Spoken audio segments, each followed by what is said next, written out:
Good morning. Welcome to Horizon at Home. I'm Erica Allen. I'm one of the pastors of Horizon.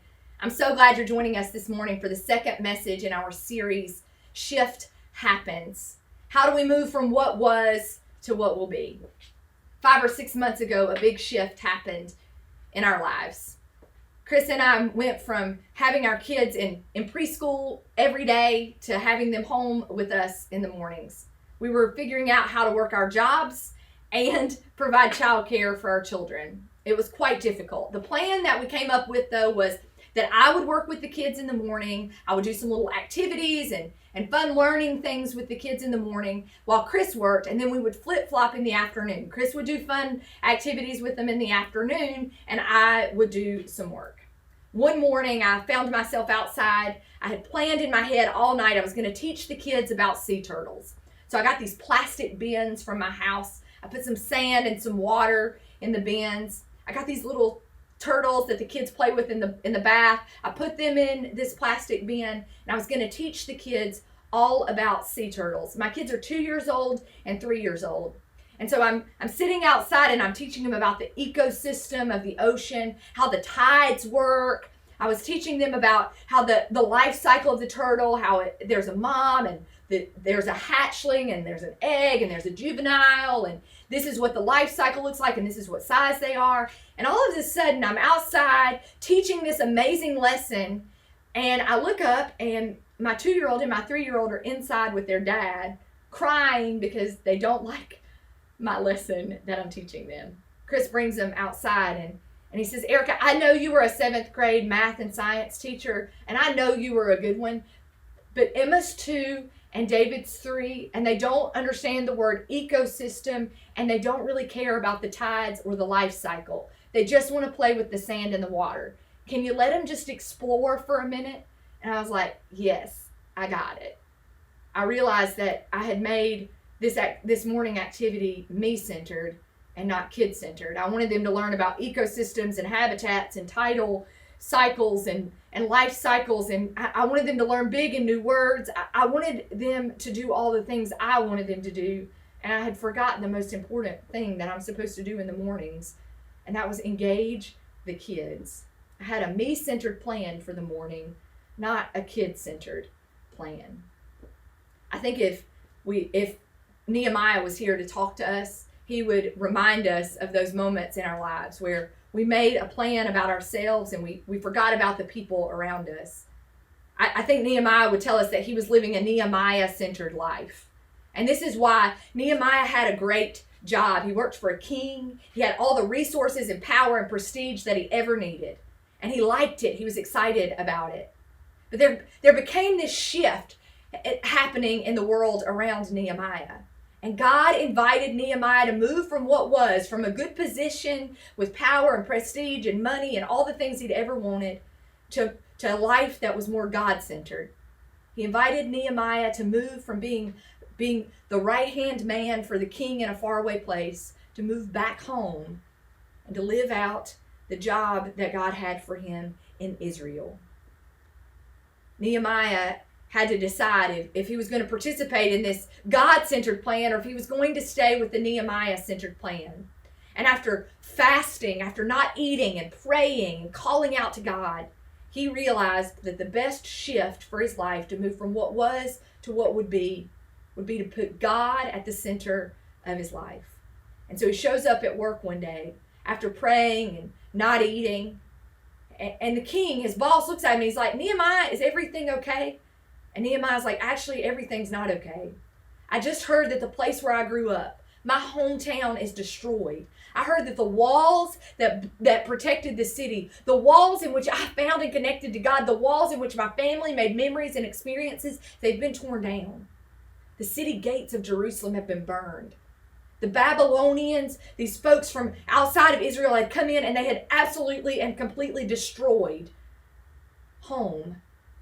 They had taken with it the joy and comfort and peace of being home for the people."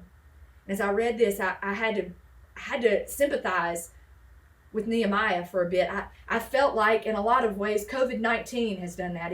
It's taken away the comfort and the joy and the peace. My kids aren't doing the back to school thing like we thought they'd be doing right now. Instead, we're ordering masks and praying that they stay 10 feet away from other kids when childcare and preschools reopen. The city gates were burned.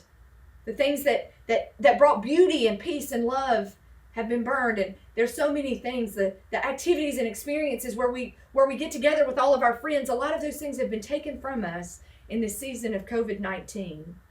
But God still wanted to use Nehemiah, even in the midst of all of the shift that was happening. God still had a God-centered plan for Nehemiah to rebuild and redo something new. And this is what God told Nehemiah. You have to have a God-centered plan. That doesn't mean you have to know every single detail. It just means that the plan that you're going to stick with and move forward with from now on will keep me at the center. The circumstances and the things around you are going to shift and change. They're not going to stay the same. But your plan has to be centered on me, Nehemiah. And Nehemiah said, I'm in. And so he shows up at work and he tells the king the truth. So the first part of having a plan is it's real. You're able to articulate what's really happening. You're not overly optimistic. Nehemiah didn't go in to tell the king, I'm quitting my job today, king. I've decided to have a new boss. No, he went in and he said, King, I've been asked to do something else. My city, the place where I called home, is laying in ruins and my people need me. He wasn't all doom and gloom either. He didn't say that it's destroyed and it's never going to be rebuilt and I'm never going to experience normal again and my life's going to be terrible. It was neither doom and gloom nor this overly optimistic plan. If you want a God-centered plan for your life, you've got to be real. You've got to be real.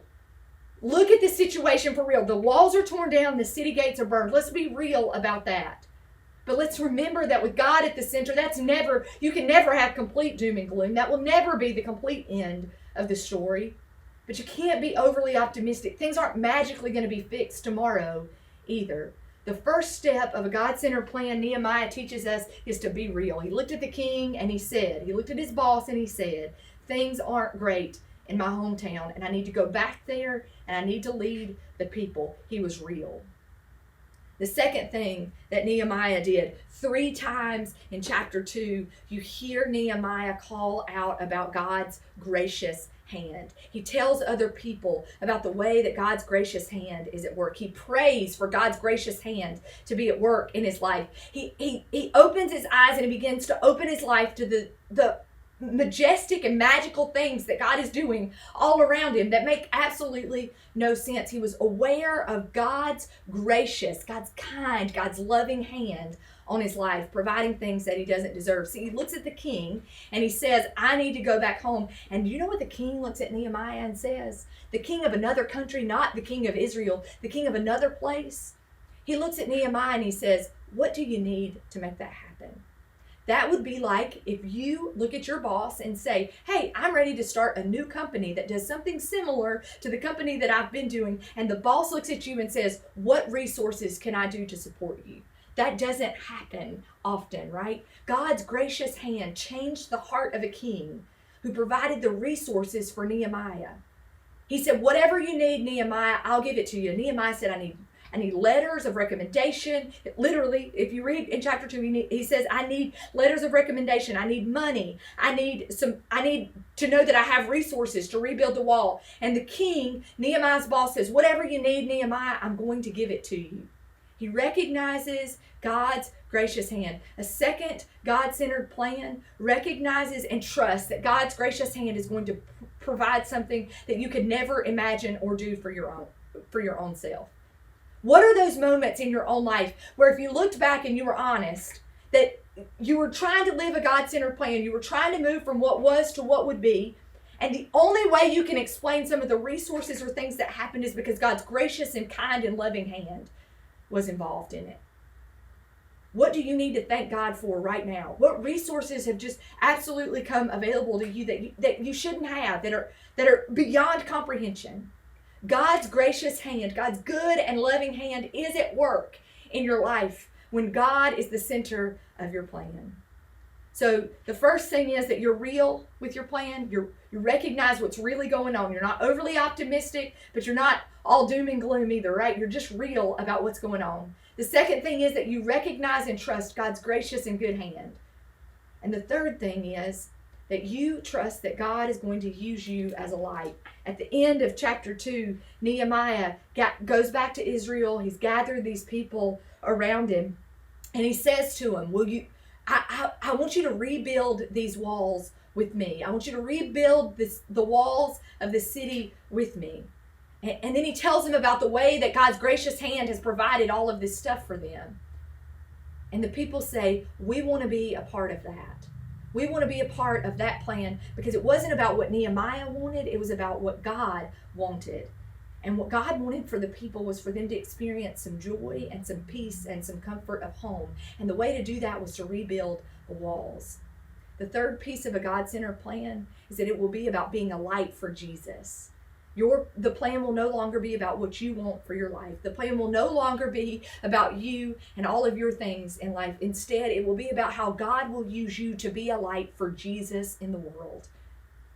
It will be about you inviting people to rebuild the things that have been destroyed.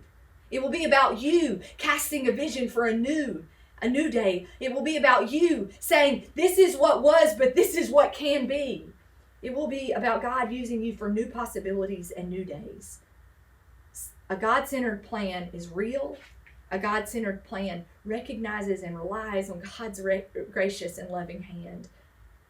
And a God-centered plan always means that you are a light giving glory to Jesus in whatever you do.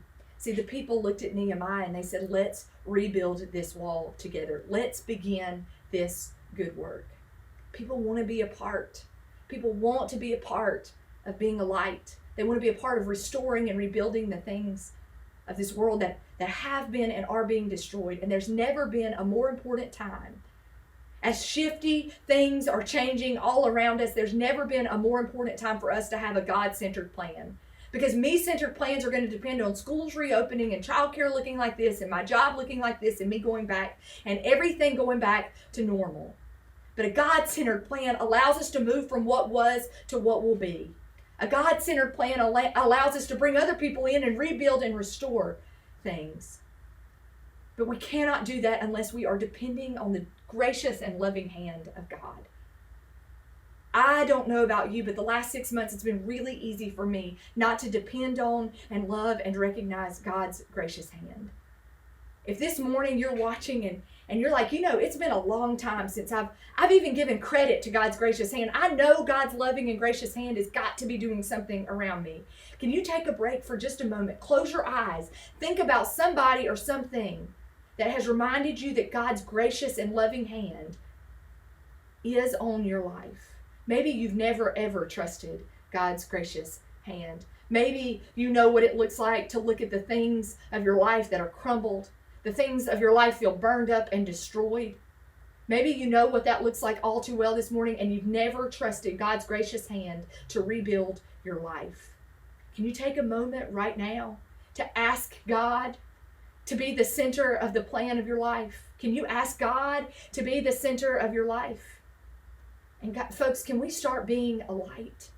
Can we start rebuilding and doing the good work of God in the days and the months and the years ahead? Has COVID-19 destroyed a lot of things? Yes. But I also believe God has plans for our lives. And if we keep God at the center and depend on and rely on God's gracious hand, I believe there is a good work to be done. Will you pray with me this morning?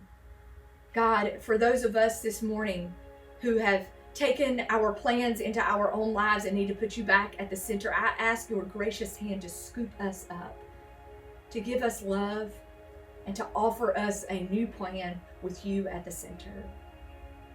God, if there is someone watching this morning who's never ever trusted your hand, I pray, God, that they will trust you to be the center of their lives right now. And God, I pray you will use all of us to be a light for the good work that you have for us to do in this, your world. We love you. And we thank you that you call people like Nehemiah, people like me, people like whoever is watching this message or listening to this message right now. You call us to be a light for Jesus in this world. And God, you have a grand and wonderful plan to rebuild and restore this world. Use us. use us in that way, God. We love